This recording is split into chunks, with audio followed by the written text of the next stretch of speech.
20 juin 2025. Le Moyen-Orient est au bord du gouffre. Le conflit entre Israël et l'Iran a pris un tournant décisif. En seulement quelques jours, des dizaines de frappes israéliennes ont visé l'Iran, touchant des cibles militaires stratégiques, infrastructures de missiles, entrepôts, bases et même le quartier général de la sécurité intérieure à Téhéran. L'Iran accuse Israël d'avoir tué plusieurs hauts responsables militaires, dont le chef des gardiens de la Révolution, Hossein Salami, et le chef d'état-major, Mohammad Bagheri. Un scientifique nucléaire iranien aurait également été neutralisé par un drone israélien. La riposte iranienne ne s'est pas fait attendre. Des missiles balistiques ont été tirés vers Israël, dont l'un a touché un hôpital dans le sud du pays. Sirène d'alerte à Haïfa, à Tel Aviv, dans le nord et le centre du pays. Le bilan est lourd. 224 morts et 1277 blessés en Iran, selon leur ministère de la Santé, dont plus de 90% seraient des civils. Israël déplore 14 morts et 390 blessés. À l'intérieur de l'Iran, Internet a été complètement coupé dans ce qui est désormais la plus longue interruption depuis novembre 2019.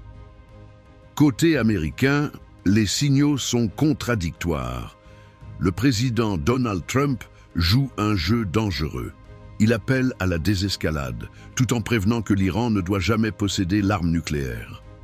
Trump laisse planer le doute sur une intervention directe, affirmant qu'il prendra une décision dans les 2 prochaines semaines.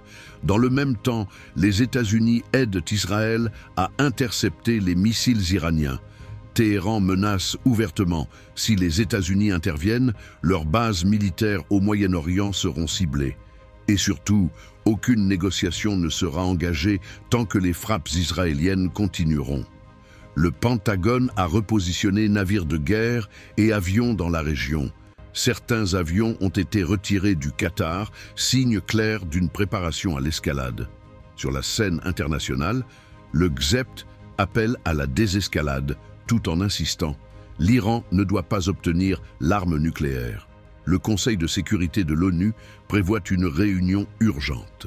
La Russie alerte. Le Moyen-Orient s'enfonce dans le chaos.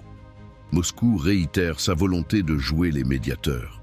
L'Union européenne convoque une réunion spéciale des ministres des Affaires étrangères. Pendant ce temps, un acte rare, des citoyens iraniens et israéliens ont signé une lettre commune demandant la paix, accusant leurs gouvernements respectifs de les pousser dans une guerre qu'ils ne veulent pas. Enfin, la centrale nucléaire de Boucher reste sous contrôle, selon un responsable russe. Conclusion, la situation est explosive, fluide et d'une gravité sans précédent. Une étincelle suffit désormais à déclencher une guerre totale, avec des répercussions mondiales. L'équilibre géopolitique de la planète est en jeu.